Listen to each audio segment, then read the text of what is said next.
Jeff unfortunately can't be there, and I know it's a sensitive topic because Jeff wanted to be there, but he can't make it, which is fine. It's fine. Can't make it on the 22nd. It's gonna be a fun time, Jeff. But I know you already know that. Hey, yeah, but I'm on assignment. Don't leave the people that weren't here last week. I'm going to Seattle for the game, which is a pretty cool assignment as they go. But if I was in the country, I would be there because it sounds like it'll be fun. But you've assigned me to go cover this Vancouver Canuck Hockey Club out of town. So unfortunately, cannot be in two places at once. And by the way, just for the purposes of this hit this afternoon, just pretend I'm wearing a black hoodie, okay? A Canucks Army hoodie too. Like, look at this. We both, they're not just black hoodies. They're both matching Canucks Army hoodies. And we got to get you one. And I got accused last week. I'm not sure if you saw this, Jeff. I got accused last week when we explained that you were going to be in Seattle of not wanting to get big timed at the event. So I moved you out of the country at the time of the event. I told you that you had to go to, that's not how it went down. That is not how it went down at all. I was hoping you'd be there, but anyways, I digress. Can you answer our question, Jeff, that we were just throwing around? The Chicago Blackhawks, would they lose to an AHL All-Star team? Well, haven't the Milwaukee Admirals, I think Nashville's farm teams won like 15 in a row or something. So that's the matchup I want to see right now is the Milwaukee Admirals against, is Cody Hodgson still playing for the Milwaukee Admirals, or is that is that still a thing? I kind of lost track. I was about to ask you. I was hoping you would know the answer. Yeah, I don't, but I know that they've been on fire. So that's your team that would put up the best fight against the Chicago Blackhawks. Still think there's enough NHLers in the Blackhawks to line up that they would probably win. But you're right. One game on a bounce, great goaltending, whatever, who knows? But I think if I was a betting man, I'd still put my money on the NHL team to beat an American Hockey League team. Jeff, the Canucks have had 4 games since the All-Star break. They've been 2-1-1. What are your biggest takeaways from the team since the All-Star break? That it's been a lot like the 5-game homestand before, where there were long stretches where they didn't play their best, but there's enough talent, there's enough game breakers that you give them an inch and they'll take a mile. And you saw that that might have been the quietest JT Miller game all season in Washington, but they turn the puck over with 5 seconds to go and boom, it's in the back of the net. JT has 2 points on this road trip.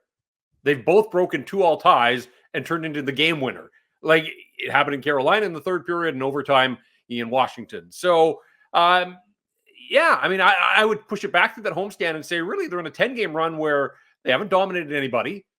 They've fallen behind in 6 straight, including all 4 on the road trip. So the last time they went wire to wire to win a game was the 2-0 win over the Chicago Blackhawks at home. There's room for improvement, but I think you're seeing that, a guy like Elias Lindholm gets traded.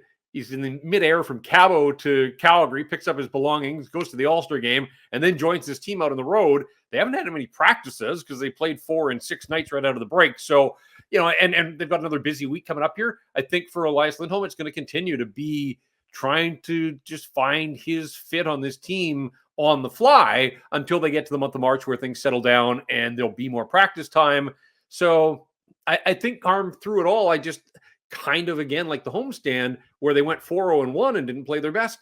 You kind of have to tip your cap to these guys and they find a way. And Thatcher Demko was terrific in Washington the other day.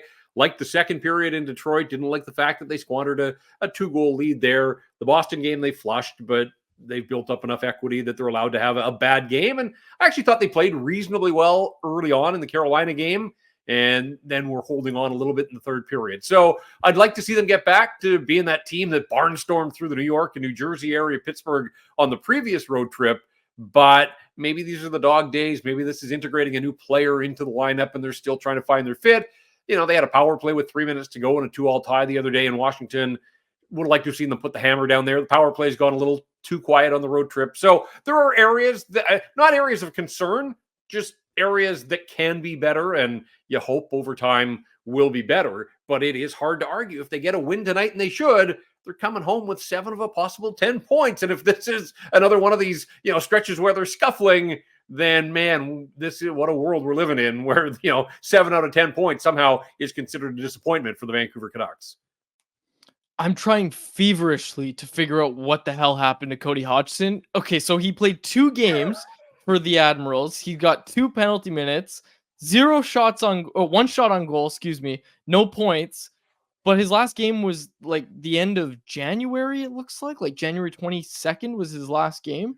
I have no idea what is going on. Well, when I'm in 2026. Seattle next week, I'll just swing by Nashville and see if he's back home there, and see if I'll get to the bottom of it. Yes, that's your new assignment. Figure out what the hell happened to Cody Hodgson. Hey, Jeff, you tweeted about him today. What's going on with Ilya Mikheyev? He's putting up Cody Hodgson numbers lately. Yeah, but he's back in Chicago, so he's feeling it. The vibes, United Center, good times. That's the last place he scored a goal, by the way, 21 games ago, December 17th. I remember it because he hasn't scored since and really hasn't looked threatening. And I think that's the bigger issue now for me. He's dropped in the lineup. The expectations aren't the same, although he's still clinging to second unit power play time. And we saw the second unit get flipped out there and actually logged a fair bit of minutes in Washington, with nothing to show for their efforts. That shot, like, I don't even know what his next goal looks like right now, because you talk about a guy that, he's not using his speed.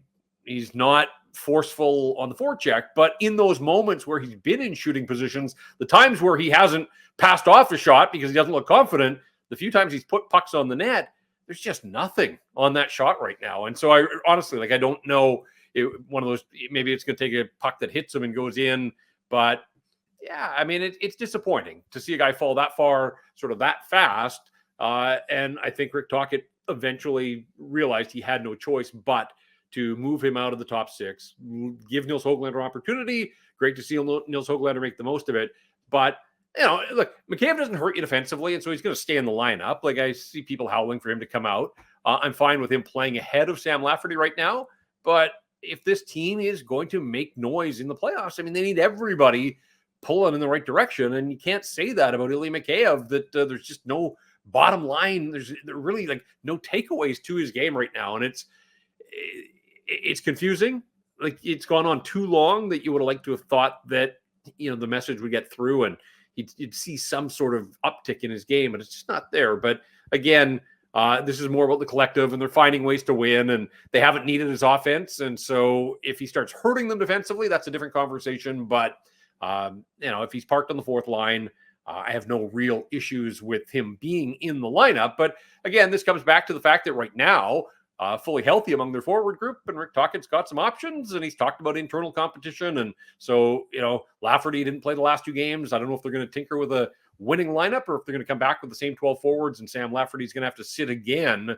But that's a good problem for a coach to have, to sort of keep all of those guys lower in the lineup motivated and hopefully battling for their ice time. JPat, what did you make of Höglander elevating into the top six on that Pettersson line? And as a follow-up to that, would you, as for the third member of that line, would you stick with Suter, or maybe now that you found some chemistry between Pettersson and Höglander, maybe put Lindholm in that spot? Perhaps that gives him the spark. Yeah, and I heard you guys talking about the fact that Irfan Gaffar tweeted that out, and Irf's pretty plugged in, and he had the information the other day that Lindholm was going to play with JT Miller. So when I saw his tweet, I assume that that's coming from somewhere of knowledge, and I'm expecting that we're going to see the three suites together, and I'm down with that. I think I was surprised that they moved Lindholm away from Pettersson after just 2 games. There didn't seem to be a huge fit there with Miller and Besser, and I don't think Miller and Besser are playing their best hockey right now. Brock's stuck on 30 and hasn't scored since the hat-trick game at home against Columbus. And that kind of is quiet just because he got to 30 and nobody's freaking out. But it's time for Brock to start putting some pucks back in the net as well. And I think P.S. Suter has shown that, he can seamlessly fit wherever they play him. And there's been some chemistry on that line. So if it is the 3 suites tonight, I'm all for it. And look, I think you saw, the goal in Washington was an indication of Höglander reading off Pettersson. A little crisscross just inside the line, takes the pass, and then you see his skill take over from there. And that was a sweet backhand from in tight up under the bar, and that's a big time goal. And for him to score in back-to-back games now, 4th time this year, by the way, that Höglander has scored in consecutive games. So when he gets one, he generally gets another, and we'll see if he can extend that streak. But I like the hustle. We've seen it from him all season long. And we know that there's enough offense in his game. It's wild to think that this guy's up to 16 goals now. Was looking at this over the weekend. Nobody in the National Hockey League has scored more than 13 goals without a single power play point, and he's at 16. So, he's in a league of his own in that regard, that all of his offense has come at even strength. Beyond that, he's doing it at 11 minutes a night. There are 2 guys in the National Hockey League that have scored 15 goals this year, averaging 11 minutes. Michael Carcone, the former Utica Comet and Canuck farmhand, is one, and his goal totals have dropped considerably. Like, he got off to a great start in Arizona and has gone ice cold. But there's 2 guys, 11 minutes of ice time. So this always comes back to, I mean, when I used to do my do something thing, it sort of stemmed from, I don't care if you're getting 6 minutes or 8 minutes. Like, it's not an excuse.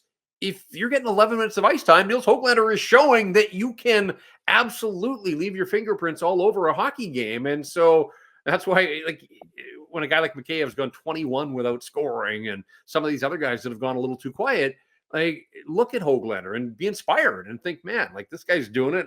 I should be able to do it with the opportunities I'm getting as well. So I've liked just about everything I've seen from Höglander this year. You know, there's penalties along the way that you kind of cringe and you think, uh-oh, you know, is that going to be enough of an undoing that the coach will see the penalties and not the goals that you've scored? And there are still going to be issues. Like, I don't expect to see him constantly protecting a 1-goal lead late in games or other guys. And if that's a decision the coach makes, I'm okay with that. But, you know, I think that he's earned a little bit of a leash here now with his offensive production, that if there's a penalty along the way, you know, that can't be enough for a benching. Like, you got to keep him out there, keep him doing his thing, because ultimately good things generally are happening when Nils Hoglander's out there. And I like the idea that, you know, a guy that scored 16 goals, I mean, the first 14 essentially without Elias Pettersson, but what if playing with Pettersson unlocks this guy? Like, he's on pace for 25 right now, playing primarily with 4th-line players. Like, what if there is really something there with Elias Pettersson? So that excites me. And I just think that, you know, for too long, Pettersson was being asked to prop up Mikheyev. It wasn't happening. They make a switch, and look, the first 2 games, Pettersson's winger cashes in twice. So hopefully that breathes a little bit of life into Elias Pettersson as well. I love it, Jeff. I love it. And you mentioned mistakes. If there's any good team to make mistakes against, it's probably Chicago, but they're not going to give Jett Woo that chance to do that tonight. He's a healthy scratch night. That surprised you at all? Like, he flew out there, he's going to sit in the press box? No, you know, he earns his first NHL call-up. I mean, we see this all the time, that teams bring in players for insurance. Now, is there a team in the NHL that you could spot Jett Woo against? It's the Blackhawks, sure. In fact, the Blackhawks might want to borrow him. He's probably better than half the guys they're going to be icing on their blue line tonight. But he's getting an NHL paycheck. He's around team. You know, it's unfortunate for him that there wasn't a practice as well, because yesterday was a day off. So he had a morning skate. He's out there with the group. But I think it's a nod to his performance in the American Hockey League this year. Also, the fact that so many of the blue liners that they may have turned to are injured in Abbotsford. And so he had health going for him, and that earned the call-up. But no, I'm not surprised. Like, Mark Friedman played his 11 minutes the other day. He wasn't great, but that's a big ask, too. If a guy hasn't played in the NHL since November the 30th, then now you're asking him to step in on back-to-back games. And, you know, took a penalty, got to stay out of the penalty box, obviously, but they essentially went with 5 defensemen. Quinn Hughes logs 29 minutes plus, as Quinn Hughes is wont to do on a lot of occasions. So looks like, and again, info was hard to come by this morning, but it looks like it's going to be the same 18 skaters that they used against the Capitals. And so Jett Woo on hand there, you know, gets to take in the game, gets an NHL paycheck. I think there's a lot of positives here. Is he disappointed? Probably, to be that close and not get his number called. But, you know, the fact that for a lot of years, it looked like the team had sort of turned the page on Jett Woo. So the fact that he's there and on the roster, I think he has to see as, you know, a reward for the good work that he's put in Abbotsford this season. Jeff, good stuff as always. Who's on Rinkwide with you tonight? It was supposed to be me, but I'm not anymore. Who's on Rinkwide with you? Are you going to Seattle or something? You've been sent to Seattle. You didn't know it, but I've got Farhan back from Super Bowl. So we'll try to keep the football talk to a minimum and focus on hockey. And I'm looking forward to this. I'm always looking forward to Canuck games, but you know, they've beaten the Blackhawks twice, but man, they've had to work both of them. The 4-3 win at United Center. Remember, that was back-to-back against, they played Minnesota the day before, early starts, and the Blackhawks outshot them 10-0 to start that game. Like, that kind of slapped the Canucks in the face, and they ended up scoring and needed an Ilya Mikheyev goal that afternoon. The 2-0 win at home, they got off to a nice start, were up 2, and then kind of put it in cruise control. But yeah, I mean, the Blackhawks don't give you much. Peter Mrazek has a .910 save percentage behind that team. Like, give that guy his flowers for, you know, he knows that he's not going to get any run support and has held down the fort for the Blackhawks. So he's made scoring on Chicago difficult But man, goal scoring an issue for them. They have 14 goals in their last 12 games, have been shut out in 4 of their last 8, including the 2-0 loss to the Canucks. So end of a road trip, but opportunity knocking big time for the Vancouver Canucks to pick up a 3rd win on this road trip and come home with 7 of 10 points. We're going to let you go, but I got to throw out this because I had to look up Mrazek. He made 31 saves on 33 shots against the Oilers, and they lost 3-0 in that game. Just can't get any run support. Peter Mrazek needs to be studied. His long-term career. It's been an up and down career for Peter Mrazek. Jeff, thank you for doing this. All right, guys, thanks. Canucks Conversation with Harmon and Quads every weekday at 2 p.m. Be sure to check it out on the Canucks Army YouTube channel, and if you missed it, go check it out on your favorite podcast catcher app.